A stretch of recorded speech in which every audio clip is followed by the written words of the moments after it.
বন্ধুরা, আপনারা মোবাইল স্ক্রিনে যে ছবিগুলো দেখতে পাচ্ছেন, এই ছবিগুলো বর্তমানে প্রচুর পরিমাণে ভাইরাল এবং ট্রেন্ডিংয়ে রয়েছে। তো আজকের ভিডিওতে আমি আপনাদেরকে দেখাবো কিভাবে এআই এর মাধ্যমে এরকম 3D সিন ফটো তৈরি করতে হয়। আপনার যদি এরকম একটা নর্মাল ছবি থাকে, আপনি চাইলে সেটাকে 3D সিনে কনভার্ট করতে পারবেন। তো চলুন কথা না বাড়িয়ে আপনাদেরকে দেখায় আপনারা কিভাবে এরকম ফটো তৈরি করবেন। এরকম ফটো তৈরি করার জন্য আপনাদের একটা অ্যাপসের প্রয়োজন হবে। অ্যাপসের নাম হচ্ছে ফটোলিপ। আপনারা সর্বপ্রথম আপনাদের মোবাইলের প্লে স্টোরে চলে যাবেন। প্লে স্টোরে আসার পর আপনারা এখানে সার্চ বারে লিখবেন ফটোলিপ। ফটোলিপ লিখে সার্চ করবেন। এখান থেকে এই অ্যাপসটাকে ইনস্টল করে নেবেন। ইনস্টল করার পর আপনারা ফটোলিপ এই অ্যাপসে প্রবেশ করবেন। তো আমি প্রবেশ করতেছি। তো বন্ধুরা, ফটোলিপ অ্যাপসে আসার পর আপনারা এরকম একটা ইন্টারফেস দেখতে পারবেন। আপনারা এখান থেকে উপরে এডিট ফটো এটাতে ক্লিক করবেন।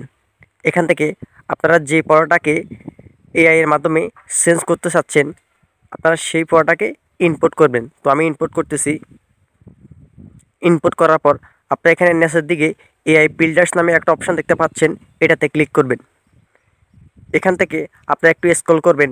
এখানে সিনস নামে একটা অপশান দেখতে পারবেন, সিনস এটাতে ক্লিক করবেন। তো সিনসে ক্লিক করার পর আপনারা উপরে যে ফিল্টারগুলো, এগুলো একটা একটা করে ব্যবহার করবেন।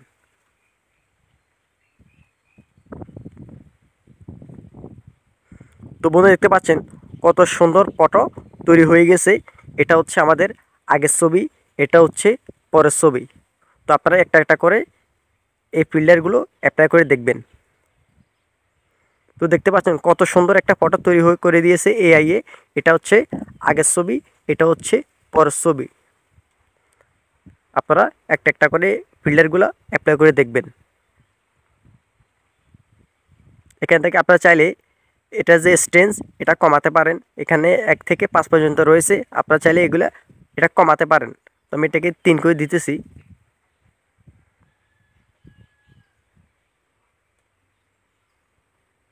তো দেখতে পাচ্ছেন কত সুন্দর একটা ফটো তৈরি হয়ে গেছে। এখান থেকে আপনারা উপরে টিক চিহ্নতে ক্লিক করবেন। এখান থেকে সেভে ক্লিক করবেন। তাহলে আপনাদের এই ছবিটা গ্যালারিতে সেভ হয়ে যাবে। তো আশা করি আমার এই ভিডিওটা আপনাদের উপকারে আসছে। তো যারা যারা নতুন, তারা অবশ্যই আমার চ্যানেলটাকে সাবস্ক্রাইব করবেন, লাইক করবেন, কমেন্ট করবেন এবং বন্ধুদের মাধ্যমে শেয়ার করবেন। তো ধন্যবাদ সবাইকে।